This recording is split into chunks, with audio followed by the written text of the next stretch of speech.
Operation सिंदूर को लेकर मोदी सरकार ने बुलाई सर्वदलीय बैठक। रक्षा मंत्री राजनाथ सिंह करेंगे बैठक की अगुवाई। राष्ट्रपति भवन पहुंचे पीएम नरेंद्र मोदी। ऑपरेशन सिंदूर की जानकारी राष्ट्रपति मुर्मू के साथ साझा की। केंद्र कैबिनेट की बैठक में पीएम मोदी ने सेना की सराहना की। पीएम ने मंत्रियों को ऑपरेशन की जानकारी दी। कैबिनेट की बैठक में पीएम मोदी बोले, बिना किसी गलती के ऑपरेशन पूरा हुआ। सभी मंत्रियों ने कहा, पूरा देश मोदी जी के साथ है। रक्षा मंत्री राजनाथ सिंह को प्रधानमंत्री का निर्देश, बॉर्डर पर जाकर हालात की जानकारी लें। हमले के वक्त पीएम मोदी ने अपने आवास में ऑपरेशन को मॉनिटर किया। एनएसए और जी डोवल भी लगातार जानकारी दे रहे थे। प्रधानमंत्री मोदी ने 3 देशों की अपनी यात्रा स्थगित की। 13 से 17 मई के बीच क्रोएशिया, नॉर्वे और नीदरलैंड की यात्रा पर जाने वाले थे पीएम। केंद्रीय गृह मंत्री अमित शाह ने सीमावर्ती राज्यों के सीएम, डीजीपी और मुख्य सचिवों के साथ बैठक की। लद्दाख और जम्मू कश्मीर के एलजी ने भी हिस्सा लिया। ऑपरेशन सिंदूर के बाद हालात को लेकर बैठक में वीडियो कॉन्फ्रेंसिंग से जम्मू कश्मीर, पंजाब, राजस्थान, गुजरात, उत्तराखंड, उत्तर प्रदेश के सीएम हुए शामिल। बिहार, सिक्किम, पश्चिम बंगाल के सीएम भी शामिल हुए।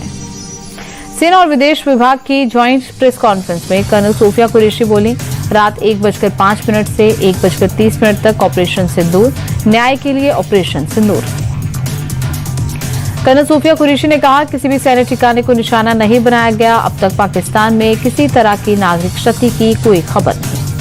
पाकिस्तान में आतंकियों के केंद्र मरकज सुभान अल्लाह पर हमले का वीडियो भी दिखाया है। कर्नल सोफिया कुरैशी ने जैश ए मोहम्मद के मुख्यालय पर भी हमले का वीडियो दिखाया। मरकज अहले हदीस कैंप पर सेना का एयर स्ट्राइक। सेना ने पहले हदीस कैंप को किया ध्वस्त। मिंबर में था लश्कर का ठिकाना। सेना ने जारी किया मुरीद के कैंप का वीडियो। मुरीद के में आतंकी कैंप उड़ाने का वीडियो। मुरीद के में लश्कर का मरकज तैयबा तबाह। भारतीय सेना के ऑपरेशन सिंदूर में आतंकी मसूद अजहर को बहुत बड़ा झटका। एरियल स्ट्राइक में मसूद अजहर के परिवार के 14 लोगों के मारे जाने की खबर। हमले में मसूद अजहर का भाई, भतीजा और बहन के मारे जाने की खबर। पाकिस्तान के बहावलपुर में जैश के ठिकानों पर भारत का अटैक। मरकज अब्बास में जैश का ठिकाना तबाह। सेना ने जारी किया मरकज अब्बास कैंप का वीडियो। मरकज अब्बास में आतंकी कैंप उड़ाने का वीडियो। सर्जल में भी जैश का ठिकाना तबाह। सेना ने जारी किया सर्जल कैंप का वीडियो। 13 कला में था जैश का ठिकाना। सेना ने जारी किया महमूना जोया कैंप का भी वीडियो। महमूना जोया में आतंकी कैंप ध्वस्त करने का वीडियो। महमूना जोया में हिजबुल का ठिकाना तबाह। सेना और विदेश विभाग की ज्वाइंट प्रेस कॉन्फ्रेंस में विदेश सचिव विक्रम मिस्री बोले, पहलगाम हमला बर्बरतापूर्ण था। परिवार के सामने लोगों की हत्या की गई। विदेश सचिव बोले, हमले के पीछे सांप्रदायिक दंगा भड़काने की साजिश थी। पहलगाम हमला पाकिस्तान ने करवाया। पाकिस्तान दुनिया को गुमराह करता रहा। विदेश सचिव ने पाकिस्तान को आतंकियों का पनाहगाह बताया। बोले, पहलगाम हमले के आतंकियों की पहचान हो चुकी है। पाकिस्तान की साजिश के लिखित दस्तावेज। प्रेस कॉन्फ्रेंस में विदेश सचिव विक्रम मिस्री बोले, भारत ने जवाब देने के अधिकार का प्रयोग किया। पाकिस्तान के खिलाफ कई सख्त कदम उठाए गए। विदेश सचिव ने भारत की कार्रवाई को जिम्मेदारीपूर्ण बताया। कहा, भारत ने आतंकी हमलों का जवाब दिया। भारत की कार्रवाई आतंकियों के खिलाफ। प्रेस कॉन्फ्रेंस में विदेश सचिव विक्रम मिस्री बोले, आज सुबह हमने पाकिस्तान में आतंकियों को मारा।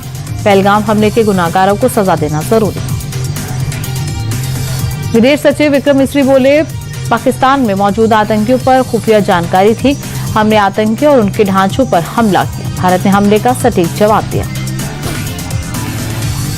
ऑपरेशन सिंदूर से खौफ में पाकिस्तान। रक्षा मंत्री ख्वाजा आसिफ का बयान, भारत के तनाव खत्म करने को तैयार। एलओसी पर पाकिस्तान की तरफ से जम्मू कश्मीर के सीमावर्ती क्षेत्रों पर गोलीबारी। हमले में 7 की मौत, 38 घायल। जम्मू कश्मीर के एलओसी पर कई जगहों पर दोनों तरफ से फायरिंग जारी। जम्मू कश्मीर के सीमावर्ती क्षेत्रों में के एक गांव में नागरिकों पर पाकिस्तान ने साधा निशाना। गोले से एक घर को नुकसान।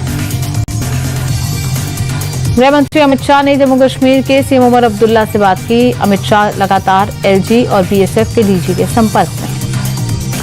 गृह मंत्री अमित शाह ने डीजी बीएसएफ को सीमावर्ती इलाकों में रहने वाले लोगों की सुरक्षा सुनिश्चित करने को कहा। एलजी मनोज सिन्हा भी हालात पर नजर बनाए। जम्मू कश्मीर में पाकिस्तान की तरफ से गोलीबारी पर सीएम उमर अब्दुल्ला बोले, किसी को भागने की जरूरत नहीं। मेरी जिम्मेदारी है यहाँ के सिविलियन ठीक से रहें। जम्मू कश्मीर के उपराज्यपाल मनोज सिन्हा ने सीमावर्ती जिलों का जायजा लिया। बोले, मैं स्थिति पर बारीकी से नजर रख रहा हूं। हम हर नागरिक की सुरक्षा सुनिश्चित करेंगे। जम्मू कश्मीर के उपराज्यपाल बोले, सरकार किसी भी स्थिति से निपटने के लिए पूरी तरह तैयार। डीसी को संवेदनशील क्षेत्रों से ग्रामीणों को सुरक्षित स्थानों पर पहुंचाने के लिए कहा। भारत की स्ट्राइक के बाद आर्मी, एयरफोर्स और नेवी अलर्ट पर। सेना ने बॉर्डर पर एयर डिफेंस सिस्टम S-400 को भी एक्टिव किया। गृह मंत्रालय ने सभी अर्धसैनिक बलों की छुट्टियां रद्द की। अमित शाह ने सभी अर्धसैनिक बलों के डीजी को निर्देश दिए। एयर स्ट्राइक को पीएम मोदी ने ऑपरेशन सिंदूर का नाम दिया था। पहलगाम आतंकी हमले को लेकर रखा नाम। पहलगाम आतंकी हमले में मारे गए संतोष जगदाले की बेटी असाफी जगदाले बोली, ऑपरेशन का नाम सुनकर बहुत रोई। ये आतंकियों द्वारा मारे गए लोगों के लिए सच्ची श्रद्धांजलि। पहलगाम आतंकी हमले में मारे गए संतोष जगदाले की पत्नी प्रगति जगदाले ने पीएम मोदी का जताया आभार। कहा, पीएम ने दिखा दिया कि हम चुप बैठने वालों में से नहीं। ईशान्या द्विवेदी ने पीएम को शुक्रिया कहा। बोली, ऑपरेशन सिंदूर नाम देखकर बहुत रोई। आतंकी हमले में मारे गए कानपुर निवासी शुभम द्विवेदी की पत्नी है ईशान्या।